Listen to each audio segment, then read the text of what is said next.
Are you struggling with difficulty in Baldur's Gate 3? Maybe you're new to the genre or just finding this particular game extra difficult. Well, whether you're new or a veteran player to turn-based RPGs, I've got 10 tips everybody should know for Baldur's Gate 3.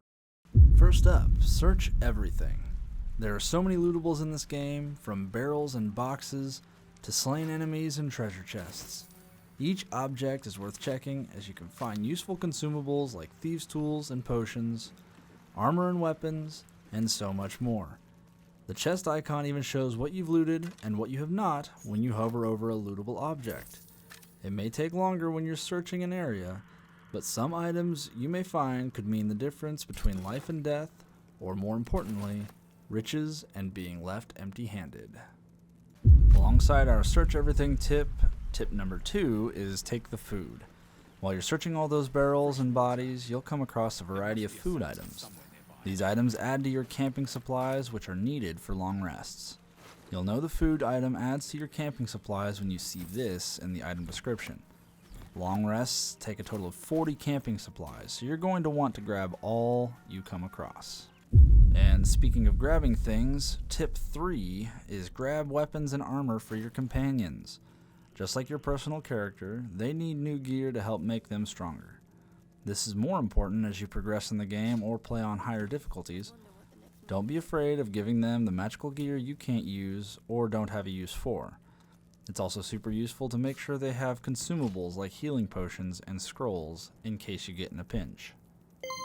Bonus tip: you can heal more than one character with a single healing potion if you group them together and toss it at their feet. Our fourth tip is use your environment. In and out of combat, your environment can be just as useful as any sword or spell.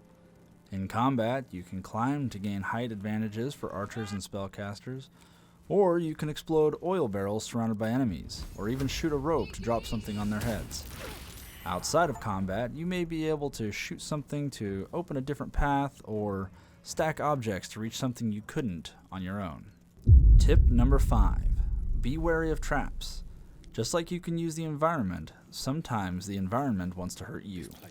This is where the perception skill comes in handy, as you'll be able to spot traps before you trigger them. Some traps will be pressure plates or the like, and some can be on chests and lootable containers.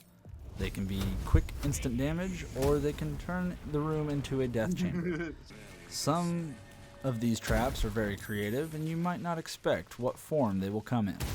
It's good to keep in mind that if you run into a continuous trap, there is probably some form of shut-off switch nearby. Bonus tip: if you find a switch that is unreachable due to distance or life-threatening danger, you may be able to hit it with a ranged weapon to trigger it. All this talk of death and danger at every turn brings me to tip number 6. Save frequently. Save all the time. Before you enter a new area, after conversations, after shopping, after or before a fight if you can. Even if the game just auto-saved, save. You never know when you might end up in a fight that overwhelms you, or when you accidentally made a decision to kill a companion character, or any number of other unforeseen things. Saving often will save you a ton of time catching back up if you died to some trap you didn't see. Bonus tip: for my PC players out there, press F5 to quick save. This will save you time when you're saving all of the time. Tip number 7. If you're having trouble in Baldur's Gate 3, you may want to look at your party composition. Whatever class you choose at the beginning, there are plenty of companions to round out your party. There's no one-size-fits-all answer here, as all parties could be playable depending on things like who you choose or the difficulty you're playing on. You may just have to switch it up and find what works. Personally, I like to have the traditional party makeup of tank, healer, and 2 DPS. Good choices for tanks are paladins, fighters, clerics, though make sure you have another healer if your cleric is acting as your tank. Good choices for healers are clerics, bards, druids, as they all have healing spells.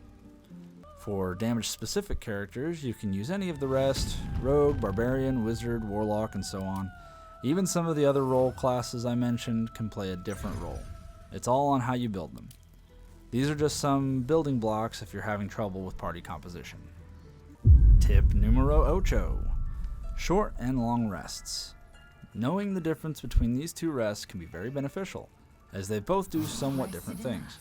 Short rests can restore 50% of your group's hit points and restores Warlock's spell slots. You can do these twice per day and are most useful after a large battle that has left your group drained. Long rests require 40 camp supplies to do, but it replenishes all hit points, spell slots, and short rests.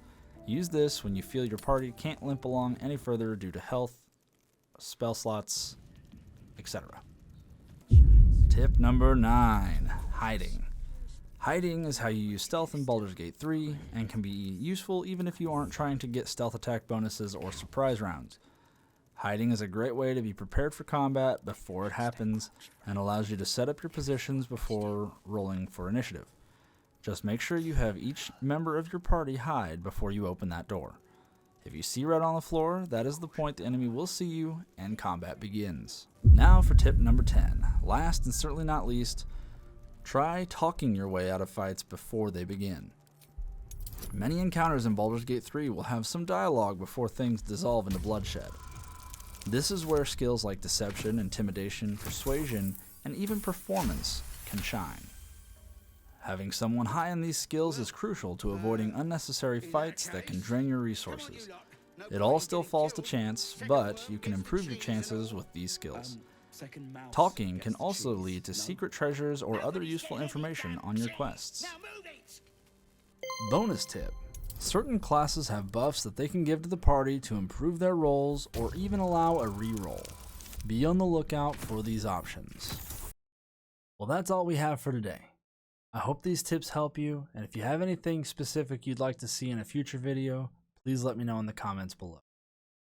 If you enjoyed the video or found it helpful in any way, please consider liking and subscribing at no cost to you. It would really help me out, really help out the channel.